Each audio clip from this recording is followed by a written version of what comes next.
Hello বন্ধুরা, সবাই কেমন আছো? আমার ভিডিওটা পুরো দেখার জন্য প্লিজ লাইক কমেন্ট শেয়ার করো। তো চলো, আমি দেখো এখানে হাফ রেডি হয়ে গেছে। তো চলো এবার আমার ভিডিওটা পুরো দেখতে থাকো। তো আমি চলে যাচ্ছি এসপ্ল্যানেড থেকে, এখান থেকে আমি যাচ্ছি।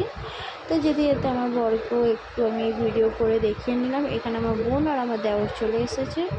তো ওরা অনেকটা লেট করে ফেলেছিল। তো আমরা আবার মেট্রোতে বসে আমরা স্কাই ওয়াকের ওখান থেকে আমরা পৌঁছে গেলাম। এখানে দেখো অনেকগুলো মন্দির এই দোকান আছে। এই দোকানে অনেক রকমের নানা রকমের জিনিস পাওয়া যায়। তো আমরা চলে গেছিলাম আজকে দক্ষিণেশ্বরে। তো দেখো এখানটা আজকে আমার ফোনটা আমার বোন ধরেছিল। তো বোনও আজকে আমার ভিডিও করে দিচ্ছিলো। তো আমরা যে সময় গেছি সেই সময় দক্ষিণেশ্বরে অনেক ঝিরঝির করে বৃষ্টি পড়ছিল।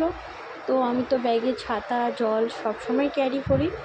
তো আমি ছাতা ক্যারি করেছিলাম। তো তাই যাওয়ার সময় দেখছি যে অনেকটা বৃষ্টি হচ্ছিলো। তো হতে দেখলাম আমাদের নামতে স্কাই ওয়াক থেকে নামতে বৃষ্টি থেমে গেছিলো। তো মেঘটা দেখো, আর খুব সুন্দর ওয়েদার ছিল কিন্তু। তো যাক, অনেক দিনের পর মায়ের কাছে গিয়ে আমি পুজোটা দিতে পারলাম। তো পুজো দেওয়ার সময় তো ওখানটা তো ফোন অ্যালাউ করে না ভেতরে। তো ওই জন্য শুধু ব্যাগটাই আমার কাছে ছিল, ফোনটা ওরা জমা নিয়ে নিয়েছিলো।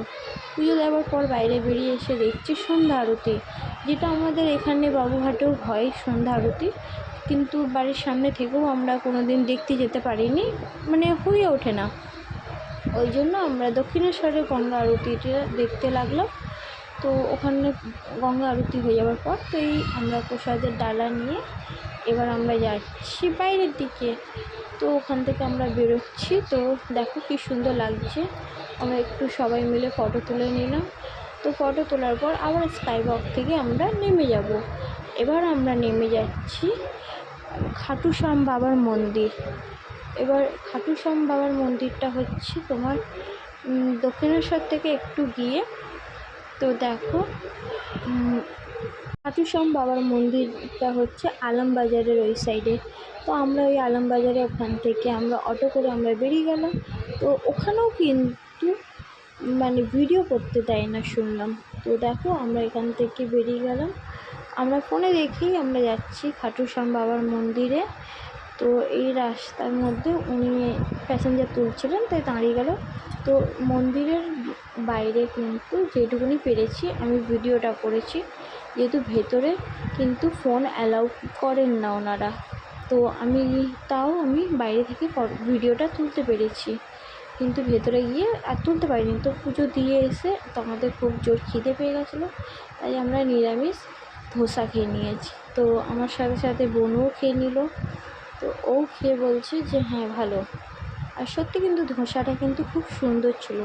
ধোসা খাওয়ার পর ওখান থেকে বেরিয়ে এলাম আমরা ফুচকা খেতে। যখন আমরা ফুচকা খাচ্ছি ওখানে 2-3 রকমের জল দিয়ে আমাদেরকে ফুচকা দিয়েছিল। তো ফুচকার জলটা এত সুন্দর লাগলো।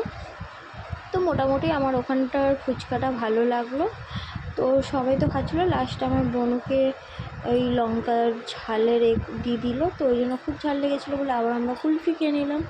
তো এই কুলফি খেয়ে আবার আমরা মেট্রোতে করে চলে এসেছি। আবার আমরা বাড়ি যাচ্ছি। যদি ভিডিওটা ভালো লাগে লাইক কমেন্ট